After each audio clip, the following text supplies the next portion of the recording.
ahead on 12 News, apartment boom, a sign of progress in Golden Valley that's addressing a tight rental market. Plus, help for the homeowner. We have about $15,000 worth of stuff here, and that's at our heavily discounted prices. The place to find deeply discounted building materials. But first, down to the wire in Washington. Will a budget compromise be reached? 12 News starts right now. It is the question many Americans are asking as another late-night showdown is expected in Washington. The threat of an October 1st government shutdown has left hundreds of thousands of federal workers in limbo, including members of the military. Reporter Sonia Goen shows us how this is affecting one local family. Amy Hansen, her husband Scott, and their two daughters are going to have to cut corners if there's a government shutdown. For our family, that's almost $400 this month that we'll have to do without. The delay in pay could really hurt their bottom line. $400 or $500 a month may not seem like a lot to someone, but it could be your groceries for the month, it could be your car payment, it could be your car insurance. That's a lot of things. Hansen's not only worried about her family, but other military families as well. There are families here who could be living without income if the government continues to be in shutdown past October 7th. The Minnesota National Guard started warning its members last Thursday about a potential furlough. If there's a government shutdown, about 1,100 military technicians could be furloughed starting tomorrow. Well, in your case, if you are having financial difficulty, Jonelle Wilson is a military family assistant specialist. She says there's help if there's a furlough. In the case of a government shutdown, through the Military Family Assistance Centers, we have a grant that we work with through the Minnesota Military Family Foundation. The Minnesota National Guard gave us this statement. In the event of a government shutdown, it's important that the people of Minnesota know that our citizen soldiers and airmen remain ready to respond to state or federal emergencies. But you almost feel taken advantage of, that our government can continue, with party politics or whatever you want to call it and shut down the government, but our men and women in uniform are still going to show up and get the job done. In Brooklyn Park, Sonia Goins, 12 News. There are 9 military family assistance centers across the state, including one in Brooklyn Park. Beyond the Yellow Ribbon is also available to help military members if they're furloughed. For more information, you can call 1-888-234-1274. Well, Minnesota's delegation is speaking out before tonight's midnight deadline. Republican Congressman Eric Paulsen represents Brooklyn Park, Maple Grove, and Plymouth, along with some other West Metro communities. He says, quote, "I'm willing to cross party lines. I'm willing to work on common sense proposals so my record will stand on its own. But he says, I do not want to see the government shut down." Democratic Congressman Keith Ellison also released a statement. He says, quote, "Republicans have not tried to improve the Affordable Care Act. They have only tried to repeal health care reform over 43 times. Now they've resorted to holding the entire federal government hostage." Well, the political deadlock on Capitol Hill over a federal spending bill and whether to fund Obamacare could have far-reaching consequences for millions of Americans if the federal government begins a partial shutdown. As for what it all means, Delane Cleveland reached out to a nationally recognized expert in politics. He joins us from St. Paul with more. Delane? Yeah, Mike and Alex, all eyes are on Congress right now as the federal government inches toward a partial shutdown. Joining me here is Professor David Schultz to sort it out, a political scientist from Hamline University. Professor Schultz, first, I guess if you could just tell me if this does indeed happen, who is going to be impacted the most by a partial shutdown? It'll impact 3 groups of people. First, it'll affect the 800,000 federal employees being laid off who won't be paid. Second, it'll affect the poor who in many situations will not be able to get services. And third, for those people who are going on vacation who want to go to, let's say, Washington, to any of the museums or camp in the federal parks, they will be affected. Certainly Congress has very low approval ratings right now. If this does indeed happen, which party do you think is going to take the brunt of the pushback, so to speak? The Republicans will probably take the brunt of it. And I say that because of 2 reasons. First, back in 1995-96, during the last shutdown, Republicans, who also were in control of Congress, took most of the blame for it. Second, right now, public opinion polls suggest that the American public does not like Obamacare, but by overwhelming numbers say, don't shut down the government, and we don't want Obamacare to fail. So Republicans will take the biggest brunt. And in terms of Who has more leverage then? Could you comment on that perhaps? Leverage goes to the Democrats and goes to Barack Obama at this point. Again, the longer the government is shut down or partially shut down, the more the American public will get angry, and probably the pressures will be on the House of Representatives to reach some type of settlement. Final question real quick. Do we reach a new low, so to speak, if this does indeed happen? I'm not sure if it's a new low. We've had shutdowns before. It probably just confirms the sort of the low points in terms of the fact that there's been lots of controversy and bad views and bad public opinion about Congress in the last 20 years. This just sort of reconfirms that for many people, that Congress can't get anything done. All right, thank you very much. David Schultz joining us from Hamline University. Mike and Alex, I'll turn it back to you. All right, thanks a lot, Delane. And the last federal government shutdown lasted 21 days. That was December 15th of 1995 to January 6th of 1996. That shutdown resulted from a disagreement over tax cuts between then President Bill Clinton and House Speaker Newt Gingrich. And meantime, you've probably seen the Paul Bunyan ads for it. Amid the specter of a government shutdown, MNsure opens its website to healthcare shoppers on Tuesday. MNsure is the state's health insurance exchange set up under the Affordable Care Act. About 20% of all Minnesotans are expected to purchase health coverage through MNsure over the next few years. In other news, the Golden Valley City Council meets Tuesday over a new apartment complex proposal. It's been a busy time for apartment construction in Golden Valley along the I-394 corridor. Construction is underway next to the Colonnade Office Tower on a 6-story, 173-unit apartment project called the Arcata. Kitty corner from that site is a new proposal called the Xenia. It's a 5-story, 372-unit apartment project that would take over a vacant field.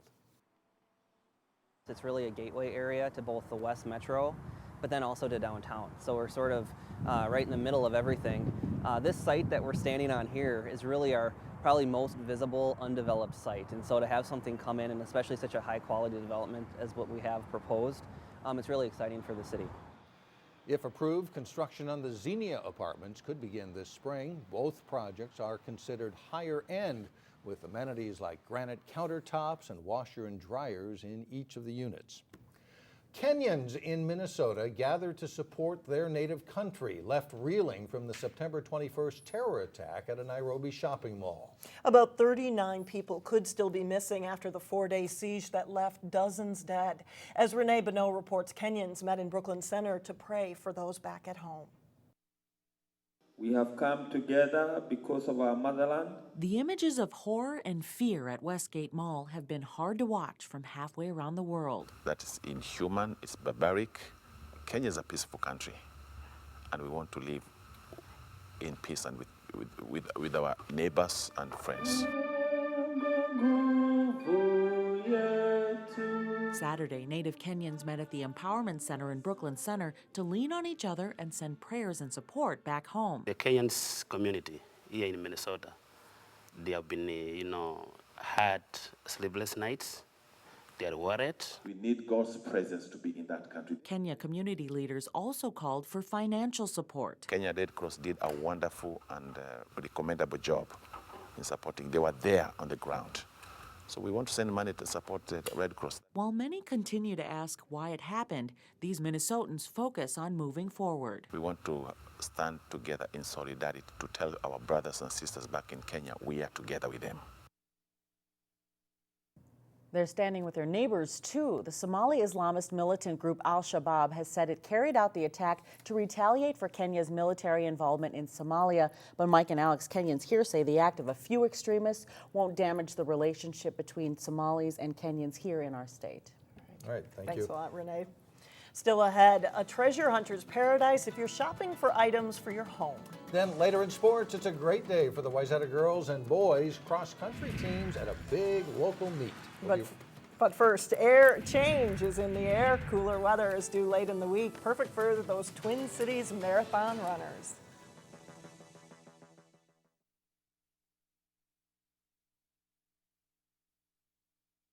Whether you're in the process of building, remodeling, or just shopping for a new appliance, picking out items for the home is not cheap. Enter in the Rehouse, which offers deeply discounted home items. In this week's Business Matters, we check out this new Golden Valley outlet store run by the Builders Association of the Twin Cities.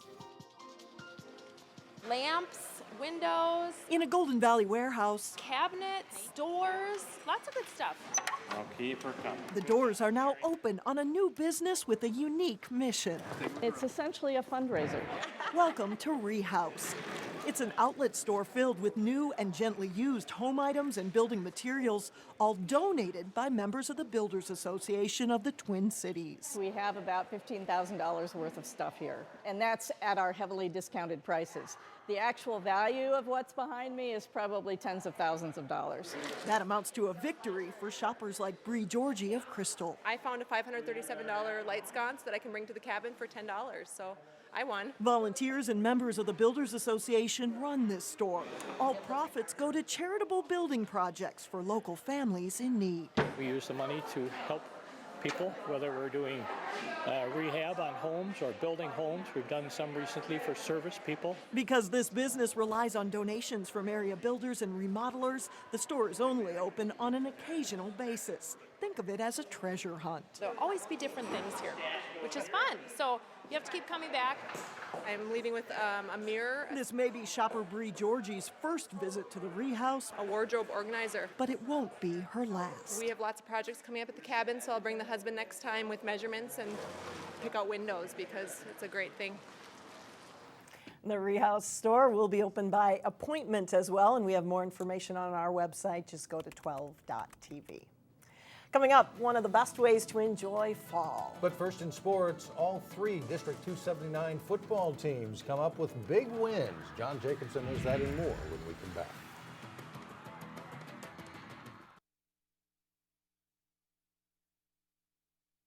Well, good weekend for running is at least a little cooler, and if you're wearing Wayzata colors, you probably brought home some hardware as well. Yeah, you've got a good team, and you really showed it against some great competition from around the area and around the country, with over 50 teams from across the U.S. competing in the Griak Invitational. It is one of the best high school cross-country meets around. One local school had a very good showing. They were off and running in the top high school boys division, the gold division, on Saturday. And Wayzata's #1 team in Class AA is Wayzata. Richfield's Absa Ali, looking back to make sure no one's catching him. He races to the win in a time of 15 minutes, 31 seconds. Wayzata's Connor Olson finishes 4th. His Trojans do have a strong showing this day. Hopkins' Joe Klecker in the black top is 16th. Wayzata's Jarrett Carpenter 18th, helping the Trojans to the team title. Then it's the girls' turn for the start of the gold division. On a wet day, Wayzata also a favorite in this race. And in the end, Jordan Coulter of Cherry Creek, Colorado, takes first in 17 minutes, 47 seconds. The runner-up spot goes to Anna French of Wayzata, 12 seconds back of Coulter. Wayzata's Anoka Halverson is 11th, Michaela Keller-Miller 13th, and Annika Lerdahl 14th for Wayzata. 51 teams from as far away as California competed in the boys' gold division, and Wayzata wins with 116 team points. Edina is 2nd, Bismarck, North Dakota is 3rd. Hopkins finishes 15th, Totino Grace 22nd. And the Wayzata girls win the gold division, well ahead of runner-up Cherry Creek of Colorado. Naperville North of Illinois finishes 3rd. Totino Grace is 19th in the girls' gold. Osseo and Andover figured to battle with Totino Grace for the title in the West Division of the conference in the Northwest Suburban in football this year. And Osseo played host to previously unbeaten Andover in the Orioles homecoming game. Highlights from this one: Osseo effective offensively, both running and passing the ball. Prince Cruaw's 11-yard run here to the Andover 2-yard line sets up a Matt Medke touchdown run. It was 7-0 Osseo after one. No scoring in the second quarter, but then the third. Medke, the big strike through the air. Connor Kittleson on the receiving end of a 72-yard pass for a touchdown, and it's 14-0 Orioles. After the Huskies scored to cut the lead to 14-7, the Orioles go back to work. Medke scrambles and then hits Josh Goldschmidt for this 34-yard pass down to the Andover 13-yard line. Same drive, they switch ends for the start of the fourth quarter. Jamin Hampton rushes 3 yards for a touchdown to make it 20-7. The Orioles defense shut down Andover quarterback Connor Wilkie most of the day. Jordan Holly intercepts him twice in the fourth quarter. Osseo wins a big one, beating Andover 20-7. Also in football, Armstrong hosted Park Center on the Falcons' homecoming. Park Center's up 14-7 in the third. Armstrong's Thomas Barber, though, caps off a drive with a 1-yard touchdown run. The extra point ties it up. On the ensuing kickoff, the Pirates' Adam Burge takes the ball up the middle, jukes the kicker, and it looks to be headed to the end zone here, but a block in the back penalty brings the ball back to Armstrong's 25. But on 2nd and goal from the 5-yard line, Julius Ogunti takes the pitch, cuts it back inside, and he's in for the touchdown. The Pirates lead 20-14, and they really break it open from there. First play of Armstrong's next drive, Quinn Frisell picked off by Burge, and this time nothing gets in his way. It's a touchdown, taking it 51 yards for the score, and the Pirates lead 27-14 after 3. And Park Center's on a roll in the fourth quarter, 4th and 7. Ogunti cuts it back across the field and scores. This is a 33-yard touchdown run. Park Center ups its lead to 34-14. They add 2 more scores to win 48-14 for their first win of the season. Maple Grove is looking to repeat as champion in the North Division of the Northwest Suburban Conference. Maple Grove hosting Anoka for the Crimson homecoming. First quarter, no score. Maple Grove on a 4th and 2. Tyler Coyne rumbling ahead for a 14-yard gain and a first down. The drive stalls. Tyler Knutson puts them on the board with a 21-yard field goal. 3-0 Crimson after 1. Second quarter, the Crimson offense gets going. Carl Altenberg faking the handoff, finding Coyne coming across the middle, and he breaks tackles, eventually getting in for the score. It's 10-0 Maple Grove. Anoka tries to rally on the first play of their next drive. They try a flea flicker. Travis Bankston with a throw.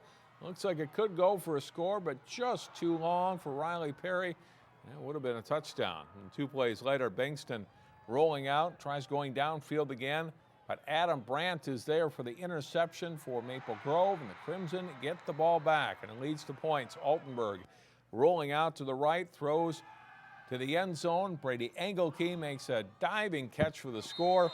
Maple Grove takes a 17-0 lead at this point. They win at 24-7, and they are now 5-0. And that's a look at sports. That's how you want to start. Thanks a lot, John. We'll be right back.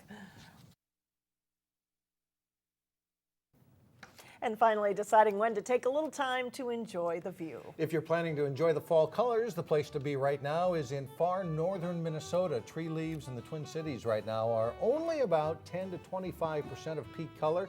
2 of the closest state parks to the Northwest Metro are Fort Snelling State Park in St. Paul and Lake Maria State Park in Monticello. And you can find the state color map on the Minnesota DNR website, and it'll tell you exactly where to go, and it changes, I think, from week to week. So Great keep time you up of to the date. year. That's it for now. We'll see you tomorrow.